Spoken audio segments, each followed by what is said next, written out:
முருகன் கதிர்வேல் ஜோதிடம் சார்பாக ஆனி மாத பலன்கள் சொல்லி வருகிறோம். இப்போது கன்னிராசி அன்பர்களே, உங்களுக்கு ஆனி மாதம் அற்புதம் தரும் மாதமாக வருகிறது.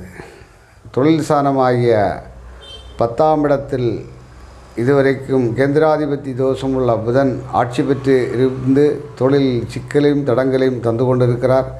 அந்த கேந்திராதிபத்திய தோஷம் மாறப்போகிறது. திங்கட்கிழமை அன்று சூரிய பகவான் புதனோடு சேர்ந்து தொழில் சாணத்தில் திக்பலம் அடைகிறார்.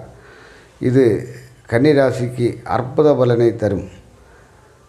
இப்போதைக்கு லாபசானத்தில் குரு பகவான் உச்சம் பெற்றிருக்கிறார். அதே வேளையில் கண்டகச்சேரியின் காலத்தால் சிரமப்படுகிறீர்கள். இந்த சிரமத்திலிருந்து கொஞ்சம் ஆறுதல் அளிக்கும் விதமாக இந்த ஆனி மாதம் அமைகிறது. 10ஆம் இடத்தில் சூரியன் புதனும் சேர்ந்திருப்பது புத ஆதித்ய யோகம், நிமிண யோகம் நடைபெறுகிறது. இது கன்னிக்கு ரொம்ப அற்புத மாதமாக அமைகிறது. சிவ வழிபாட்டை தொடர்ந்து வெற்றியடையுங்கள்.